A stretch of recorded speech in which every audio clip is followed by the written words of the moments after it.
का आगमन हुआ। सौभाग्य है भारत का जो आज ऐसे दिव्य मूर्तियों के द्वारा अपने अतीत के गौरव को प्राप्त कर रही है। इस समय भारत सरकार और बिहार सरकार जिनका नेतृत्व भारत और बिहार के सर्वांगीण विकास में अति प्रशंसनीय है। आदि कुंभस्थली सिमरिया धाम जो वैदिक युग से ही भारत में अपनी विशिष्टता रखती आ रही है,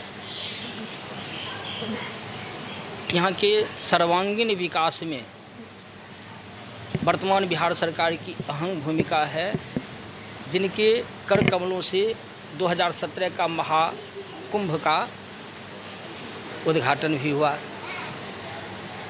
2023 के अर्ध कुंभ का भी उद्घाटन हुआ और फिर विश्वास है माताजी की कृपा होगी तो 2029 के महाकुंभ का भी उद्घाटन होगा।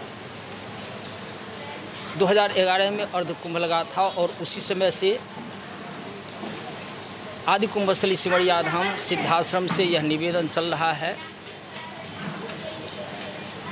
कि बिहार का ही नहीं भारत का आदि कुंभस्थली सिमरिया धाम एक गौरवमय स्थली है, जहाँ समुद्र मंथन हुआ, जहाँ अमृत का वितरण हुआ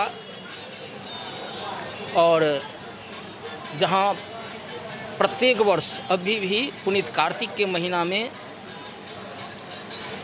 कल्पवास की प्रथा चली आ रही है। और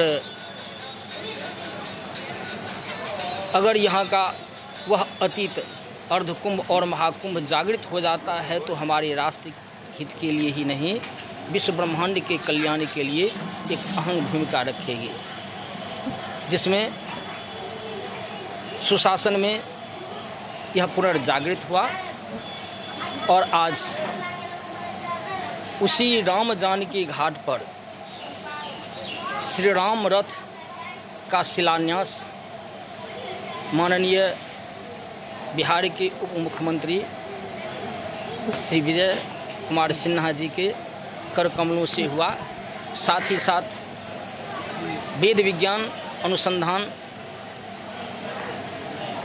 और सर्वमंगला अध्यात्म योग विद्यापीठ जो राष्ट्रहित के कार्य में बन रहे पुल निर्माण के कारण कुछ अव्यवस्थित हुआ था, उसका पुनर्उद्घाटन हुआ और अब सर्वमंगला अध्यात्म योग विद्यापीठ और वेद विज्ञान अनुसंधान का कार्यक्रम भी अनवरत शुभारंभ हुआ। इसलिए हम साधुवाद देते हैं देवद्वय का, जिन्होंने बिहार और भारत का प्रतिनिधित्व कर इसे पुनर्जागृत किया। साथ ही साथ राष्ट्र की चतुर्थ स्तंभ आप मीडिया बंधुओं को भी साधुवाद देते हैं, जो राष्ट्र के सर्वांगीण विकास में अपनी अहम भूमिका रखते हैं। 2 पुस्तकों का जो है लोकार्पण भी किया गया। हमारी संस्कृति, हमारा संस्कार अध्यात्म पर निर्भर करता है और भारत अध्यात्म देश है, तो सबके हित के लिए यह विघ्न विनाशक स्तोत्र संग्रह और साथ ही साथ हमारी कुंभ परंपरा जो रही है अनादिकाल से वैदिक युग से ही, तो कुंभ संस्कृति जो मानव सभ्यता का आदि पर्व है, यह दोनों पुस्तक का विमोचन है।